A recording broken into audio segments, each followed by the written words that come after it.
नमस्कार प्रेक्षकांनो, लग्नानंतर होईलच प्रेम या मालिकेमध्ये तुम्हाला आता नवीनच एक ट्विस्ट बघायला भेटणार आहे. नैना आता अशी कमाल करणार आहे की राहुल आणि रोहिणी थोबाडावरच पडणार आहेत. आता ते म्हणजे कसं आपण जाणून घेऊया या आपल्या छोट्याशा भागामध्ये. तुम्ही हा व्हिडिओ शेवटपर्यंत पहा. आता इथे ना आपल्या सुकन्याला शिडींवरून खाली जाताना रडण्याचा आवाज येत असतो. आता तो नेमका कोणाचा आहे हे पाहण्यासाठी ती मागे वळते तर पाहते तर नैना रडत असते. आता नैना एवढी का रडतीये हे पाहण्यासाठी ती उत्सुक असते, पण तिला हे सगळं रडताना आवाज येताना तिला हृदयामध्ये त्रास व्हायला लागतो. शेवटी कलाच्या हृदयाला नैनाचं रडू सहन होत नसतं आणि हेच पाहता ती पुढे सरकते आणि पुन्हा पाहते तर अद्वैत शिडांवरून वरती येत असतो. आणि तेव्हा अद्वैतला म्हणते की एक विचारू का, त्या अशा का रडत आहेत? आणि तेव्हा अद्वैत म्हणतो की हो, ती रडणारच ना, कारण कला माझी फक्त बायको नव्हती, तर कला माझी बायको नसून तिची बहीणसुद्धा होती आणि ती ही सख्खी बहीण होती तिची. तर हेच ऐकता आपल्या सुकन्याला खूप वाईट वाटतं आणि आता तो म्हणतो की तिलाही सहज तिची आठवण येणारच ना, बरेच काही गोष्टी घडलेल्या आहेत. सख्खी जाव आणि सख्खी बहीण एकत्रच दोघीजणी इथे होत्या म्हटल्यावरती तिचंही प्रेम होतंच ना तिच्यावरती. आता हे ऐकल्यावरती सुकन्याला फार वाईट वाटतं आणि सुकन्या म्हणते की खरंच मी जाते त्यांना समजवायला. असं करून सुकन्या एक पाऊल पुढे टाकून तिच्या बेडरूममध्ये जाते आणि पाहते तर काय, आपली नैना खूप जोरजोरात रडत असते की ताई, तुला मी कधीच वाईट म्हणायला नको हवं होतं, का तू सोडून गेलीस, प्लीज ये ना. असं करत करत रडत खाली बघते तोपर्यंत सुकन्या तिथे पोचलेली असते आणि तिला म्हणते, नैनाताई अगं रडू नको. आणि तिला वाटतं की कलाच आली का माझी, म्हणून पटकन वर बघून म्हणते ती, अगं कला. आणि तेवढ्यात पाहते तर काय, समोर सुकन्या असते. आता सुकन्याला पाहून तिला अजून रडू अनावर होतं आणि ते अजूनच रडायला लागते. तेव्हा सुकन्या समजवते की काही गोष्टी आपल्या हातात नसतात आणि ज्या विधिलिखित असतात त्या घडतातच, त्यामुळे तू स्वतःला सावर. आता सुकन्याला आपली नैना म्हणते की कला माझी बहीण होती गं, कला मला माफ कर गं, असं ती तिच्या फोटोकडे बघून रडत बोलते. प्लीज कला मला माफ कर गं, माझी बहीण होती कला. तेवढ्यात ती म्हणते, हो माहीत आहे मला. अगं तिच्याबद्दल मी कधीच चांगला विचार नाही केला, मी कायम दुस्वास केला तिचा. पण मी खूप वाईट वागले तिच्याशी, मी खूप वाईट वागले. पण ती मला कायमचं सोडून जाईल असं मला कधीच वाटलं नव्हतं. आता हे सगळं रडत रडत बोलत असते आणि ह्या रडण्यामागे आपल्या सुकन्याला खूप वाईट वाटतं आणि ती तिला जवळ घेते. ती तिच्या छातीशी लावते तिला आणि म्हणते, ताई रडू नकोस. आता हे सगळं ना अद्वैत लांबून पाहतच असतो आणि तेव्हा ती तिला कवटाळून घेते आणि म्हणते की हे बघ नैनाताई, काही काही गोष्टी आपल्या हातात नसतात, त्या विधिलिखितच असतात. त्यामुळे स्वतःला त्रास करून घेऊ नका. त्यामुळे शांत व्हा. आणि रडण्यापासून तिला थांबवायचा प्रयत्न करते आणि तिच्याही डोळ्यातून तेव्हा पाणी येतं आणि ती नैनाला समजवते आणि म्हणते रडू नका प्लीज. आता हे सगळं ना अद्वैत दुरून पाहत असतो आणि अद्वैतला वाटतं जर नैनाला आता गिल्ट आलेला आहे किंवा वाटत आहे की आपण चुकलेलो आहोत, तर हीच ती योग्य वेळ आहे की आपण नैनाला मदत मागूया आणि तिला सांगूया की तू कलाविषयी जे काही केलेलं आहेस त्यामागचं प्रायचित्त म्हणून तू हे सगळं करू शकतेस का, आम्हाला मदत करू शकतेस का. म्हणून तो तिच्या बेडरूममध्ये जातो. आता खरंच नैना चांगला विचार करायला लागली असेल तर नैनालाच हाताशी घेऊन आपण राहुलचे कागदपत्र काढून घेऊयात. आता अद्वैत बोलायला चालू करतो. नैनासमोर जातो आणि नैना उठून उभी राहते त्याला पाहताच. तेव्हा नैनाला म्हणतो की नैना, तुला आत्तापर्यंत जे काही तू कलासोबत वागलीस त्याचं प्रायचित्त करायचं असेल तर ते तू करू शकतेस. तेव्हा ती म्हणते, कोणतं प्रायचित्त? तू म्हणशील ते मी करायला तयार आहे. नैना, तू कलासाठी एक शेवटची इच्छा पूर्ण करशील का? तेव्हा नैना म्हणते, हो अद्वैत, सांग तू मला, कारण हे मी करेलच. ती जिवंत होती तर कायम मी तिचा दुस्वास केलेला आहे आणि आत्ता जर ते प्रायचित्त करायची वेळ आलेली असेल आणि मला जर ती गोष्ट भेटत असेल तर मी नक्कीच तिच्यासाठी करेल. तेव्हा अद्वैत सांगतो तिला, हे बघ, तुला ना फक्त राहुलच्या जवळ एक कागदपत्र आहेत, तेही प्रॉपर्टीचे आहेत, ते फक्त मिळवायचे आहेत आणि ते मला आणून द्यायचे आहेत. आता नैना विचारते की नेमके कशाचे कागदपत्र आहेत, तर तो म्हणतो की नवीन फ्लॅट आहे त्याचे ते कागदपत्र आहेत. तेव्हा नैनाला शॉक बसतो आणि ती म्हणते, नेमके कोणते कागदपत्र, कोणता नवीन फ्लॅट, मला काहीच माहिती नाही आहे. तेव्हा अद्वैत म्हणतो, हे बघ आत्ता आपल्याला फक्त ते कागदपत्र हवे आहेत आणि मी तुला बाकीचं नंतर सांगतो. असं बोलून तो तिथून निघून जातो आणि तेव्हाच सुकन्या आणि अद्वैत शिड्यांवरून खाली उतरत असतात. तेव्हा अद्वैत आणि सुकन्या 1 मिनिटासाठी तिथे थांबून जातात आणि तेव्हा अद्वैत तिचा खरंच खूप थँक्यू, कारण तुझ्यामुळेच मला आज हेही करता आलं आणि तुझ्यामुळेच मला आज नैनाशीही बोलता आलं. नैनाबद्दलचा जो राग होता आणि जे मला वाटलं ते माझ्यातून मनातून निघून गेलेलं आहे आणि पहिलं म्हणजे मी आत्ता जे बोललो तिला हे कर म्हणून, तेही तुझ्यामुळेच झालेलं आहे. काय माहिती, पण तुला कदाचित आमची मदत करण्यासाठी देवाने इथे पाठवलं असेल, तर त्यासाठी खरंच खूप थँक्यू. तर तीसुद्धा तेच म्हणते की खरंच मलाही तसंच वाटत आहे की हे काम आत्तापर्यंत अडून राहिलं होतं आणि मी आल्याने जर होत असेल तर मी नक्कीच तुम्हाला शेवटपर्यंत मदत करेल. आता ते दोघेही तिथून निघून जातात. सुकन्या झोपायचा प्रयत्न करत असते, पण सुकन्याला झोपच लागत नसते. आता पहिलं तर सुकन्याला आठवतं की मी जेव्हा ह्या घरामध्ये एंट्री केली होती तेव्हा मला इथे पुन्हा आल्यासारखं वाटलं आणि माझं हृदय धडधड करायला लागलं आणि त्यानंतर मी अचानकच, मला कसं माहिती की पेटी तिथेच आहे आणि मी जाऊन तो फोटो पाहिला तेव्हा हीच कला ती आहे आणि यांच्याच घरामध्ये मी आहे, हे सगळं तिला आठवत असतं. आणि चांदेकरने म्हणजे चांदेकरला जी मी चिठ्ठी दिली त्यात रोहिणी आणि राहुलने असं असं केलेलं आहे असं सुद्धा मेन्शन होतं. मग हे सगळं यामागचं कारण काय असू शकतं, असा विचार करत करत ती दरवाजाबाहेर पडते गेस्ट रूममधून आणि बघते तर काय, इकडेही यांचा दरवाजा उघडा असतो आणि पायऱ्यांवरती ना, दरवाजाच्या पायऱ्यांवरती अद्वैत डोक्याला हात लावून बसलेला असतो. अद्वैतही खूप विचार करत असतो की किती माणसं नालायक असतात ना, की आपल्याच घरातली माणसं आपल्याच लोकांना असं वागवतात, असं करतात, त्यांच्याशी क्रूड वागतात आणि संपवतात सुद्धा.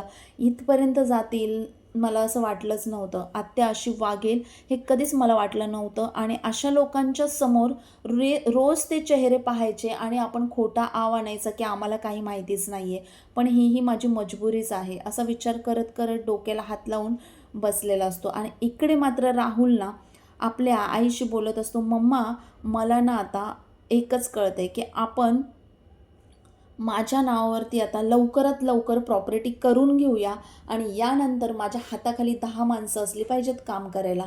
तेव्हा रोहिणी म्हणते की हेही स्वप्न तुझं पूर्ण होईल राहुल, तू काळजी करू नकोस, हे फक्त स्वप्न राहणार नाही. तेव्हा राहुल म्हणतो, स्वप्न नाही, मला असंच करायचं आहे. तर लवकरात लवकर आता आपलं एकच टार्गेट असलं पाहिजे, प्रॉपर्टी आपल्या नावावर करून घेणं. आता या लोकांना बरोबर सांगतो मी आणि पहिल्यांदा तर आपल्याला यामागे जेवढे पुरावे असतील ना तेवढे आपल्याला नष्ट करावे लागणार आहेत. तर तेव्हा रोहिणी म्हणते की हे बघ, हे स्वप्न राहणार नाही, तुझी सगळी इच्छा पूर्ण होतील, पण यामागचं पहिलं म्हणजे सत्य.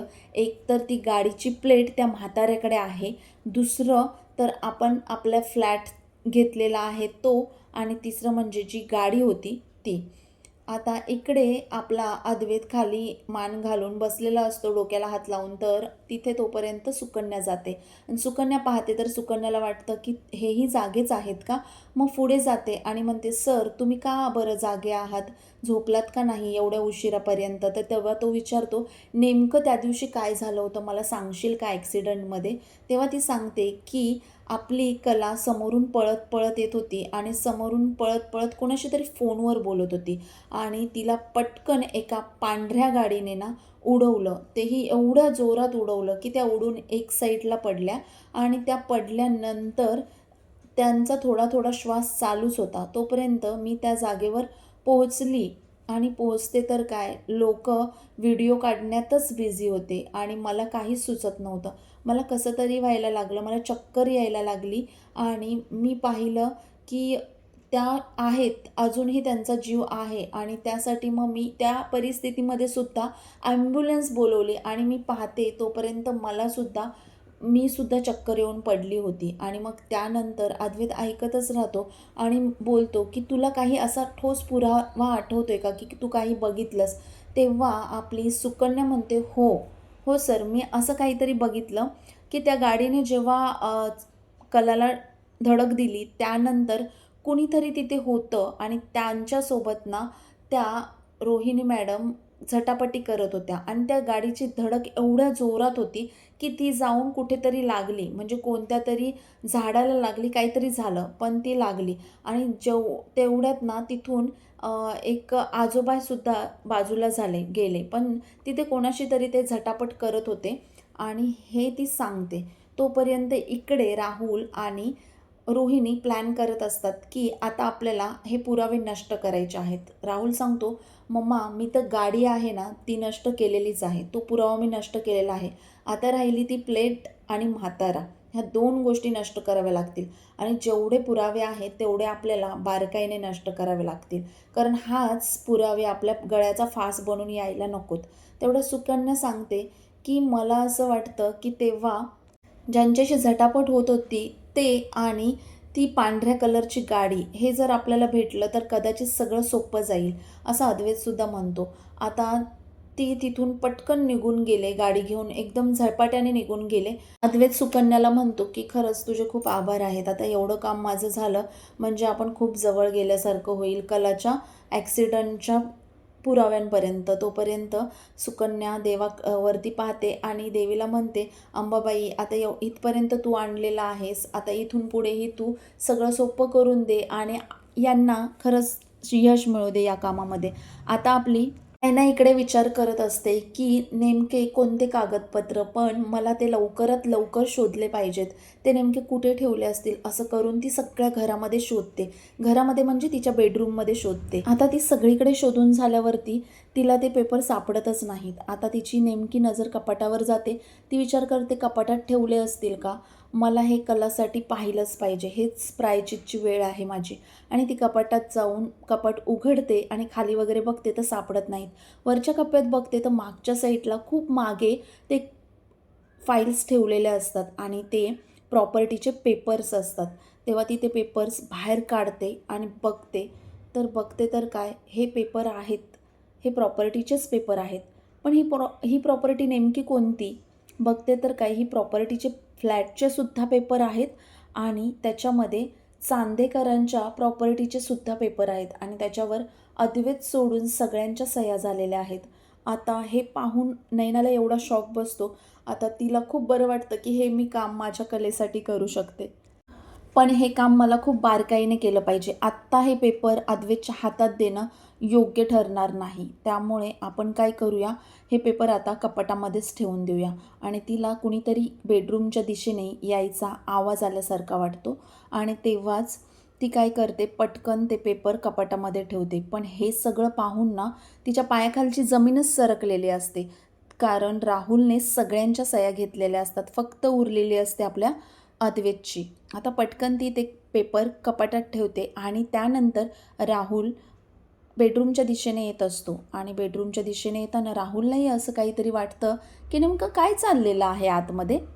तो पटकन दरवाजा उघडतो, पाहतो तर काय, अरे हे काय, नैना तर झोपलेली आहे.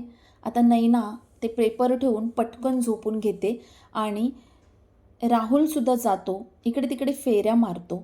पहा तुम्ही की तो फेऱ्या मारतो, विचार करतो की ही तर झोपलेली आहे, काहीच काळजी नाही आहे. कारण त्यालासुद्धा चिंता असतेच की आपल्या कपाटामध्ये प्रॉपर्टीचे कागद आहेत आणि ते नयनाच्या हाताला नको लागायला.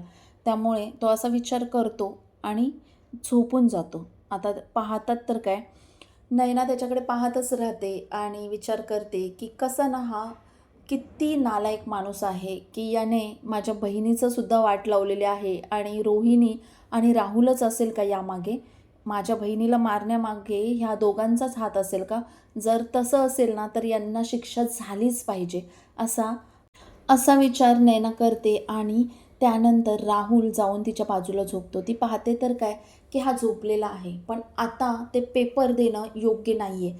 त्यामुळे आपण हे पेपर उद्याच देऊया, कारण हे काम खूप सावधगिरीने केलं पाहिजे. आता इथे आपली सुकन्या सकाळी उठते, त्यानंतर तुळशीला दिवा लावते, अगरबत्ती लावते. हे रुटीन आपल्या कलासारखंच करत असते आणि तिची पूजा करत असताना ती हात जोडते आणि सूर्यनमस्कार करते आणि म्हणते की प्लीज चांदेकरला आई मदत कर. त्याला त्याच्या यशामध्ये खरंच त्याला यश मिळू दे. जे तो काम करतोय त्याच्यामध्ये यश मिळू दे त्याला. तेवढ्यात तिथे ते वेडे झालेले काका येतात आणि पाहते तर काय, की हे इथे कसे आणि मी तर इथे जॉब करते. मग ती त्यांना म्हणते, काय झालं काका, काय झालं, तुम्ही इकडे कसे काय आला? तर तो म्हणतो, इथेच इथेच राहतात ते, इथेच इथेच यायचं होतं, असं त्याचं ते चालू असतं बोलणं आणि इथेच आहेत असं सांगत असतो. तेवढ्यात ती म्हणते, तुम्ही काही खाल्लंय का, मला सांगा, मी तुमच्यासाठी ना काहीतरी खायला घेऊन येते.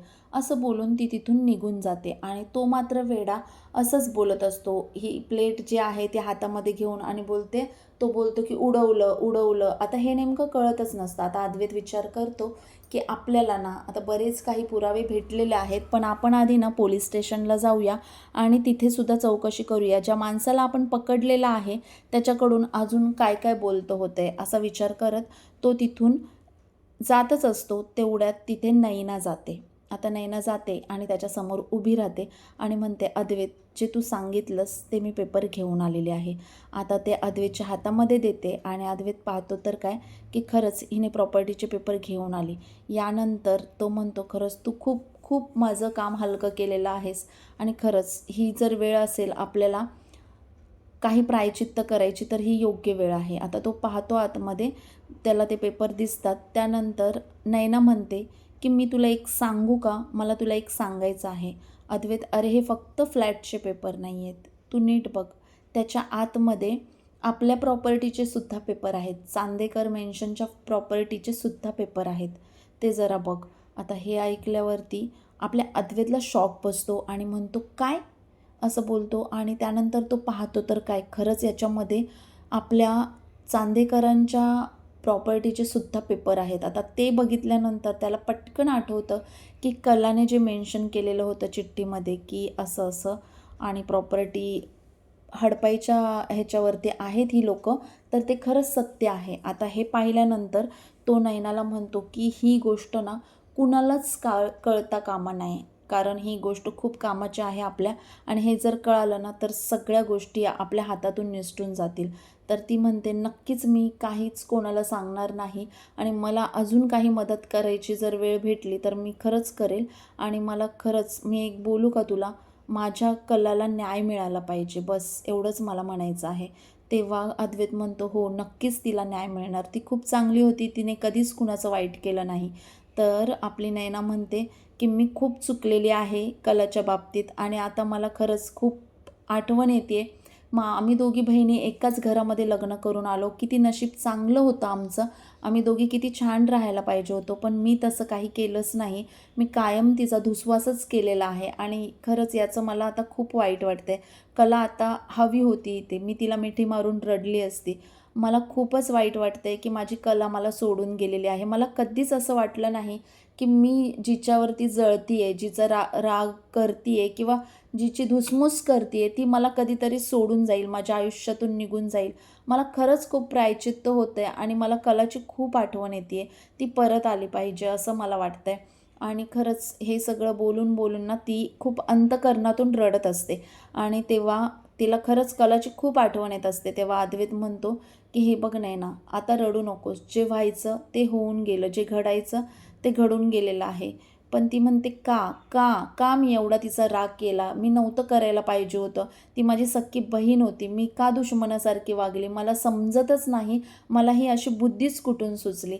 तेव्हा अद्वैत म्हणतो, झालं ते झालं, आता त्या गोष्टी आपण काढून काहीच उपयोग होणार नाही आहे. आता तू याच्यातून सावर स्वतःला आणि आपण जेवढं जमेल तेवढं कलासाठी, तिला न्याय मिळवण्यासाठी प्रयत्न करूया. तीही तेच म्हणते की तुला कुठेही माझा सपोर्ट लागला तर मला सांग, मी नक्कीच अजूनही तिच्यासाठी मदत करायला रेडी आहे. तर तो म्हणतो, नाही आता काही नाही, हे एवढं केलंस हेच माझ्यासाठी भरपूर आहे. हेच पेपर मला शोधायचे असते तर खूप वेळ लागला असता आणि खरंच मला सापडलेही असते की नसते माहीत नाही. पण तुझे उपकार मी विसरू शकत नाही, तू खूप मोठी मदत केलेली आहेस. असं तिचा मान राखतो आणि तिला सांगतो की आता या सगळ्या गोष्टींमधून तू सावर, आपल्याला या गोष्टीतून सावरायला हवा आणि आपल्या कलेला न्याय द्यायला हवा. तेव्हा नैना खूप रडतच असते आणि म्हणते, ठीक आहे मी आता निघते.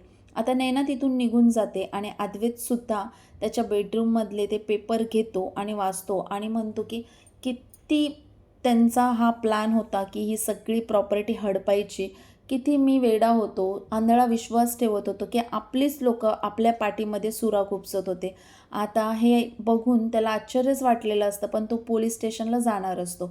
आता इकडे ना दुसऱ्या दिवशी काय दाखवणार आहेत पुढील भागामध्ये, की सुकन्या बाहेर असते आणि ते आजोबा तिथे आलेले असतात आणि तेव्हा अद्वैतसुद्धा बाहेर जातो. त्याला पोलीस स्टेशनला जायचं असतं. तो पाहतो तर काय, हा वेडा काय इथे करतोय आणि सुकन्याला म्हणतो, "तू ओळखतेस का ह्यांना?" आणि राहुल आणि रोहिणीसुद्धा तिथेच असतात. तर ते म्हणतात, "याला पहिलं बाहेर काढा." तेव्हा ती म्हणते, "हे काका माझ्या ओळखीचे आहेत आणि ते मला बघून इथे आलेले आहेत." मात्र राहुल आणि रोहिणीला बघून तो वेगळंच रिॲक्ट करत असतो. हे पाहून अद्वैतला सुद्धा आश्चर्यच वाटतं. आता ती काय म्हणते सुकन्या, "कुणीतरी आपल्याला मदत केली, पाणी दिलं, जेवण दिलं, तर आपणही त्याला रिटर्न काहीतरी दिलं पाहिजे ना. तेव्हा तुम्ही काय देणार?" असं विचारल्यावर तो त्याला गाडीची नेम प्लेट देतो, ज्याच्यावरती नंबर असतो आणि ती दिल्यानंतर अद्वैतला पटकन आठवतं, की त्याला एक साडीचं कापड असतं. ॲक्सिडेंटच्या वेळेस ते अडकलेलं असतं. तेव्हा तो म्हणतो, "ही तर कलाच्या साडीचं कापड आहे." आणि तेव्हा त्याला पटकन आठवतं, की आपण व्हिडिओ कॉलमध्ये बोलताना तिची साडी हीच होती. म्हणजे ही जी प्लेट आहे ती आपल्याला पुराव्यांपर्यंत पोहोचवणार आहेत का? आणि अजून काही मदत होणार आहे का? हा राहिला पुढील भाग. मित्रांनो, हा अपडेट तुम्हाला आवडला असेल तर एक हाईप आपल्याला नक्की क्लिक करा तिथे आणि तुमचा सपोर्ट माझ्यासाठी खूप महत्त्वाचा आहे. जबरदस्त अपडेट्ससाठी चॅनेलला सबस्क्राईब करा आणि व्हिडिओ आवडला असेल तर लाईकसुद्धा करा. आपण भेटू पुढच्या अपडेटमध्ये.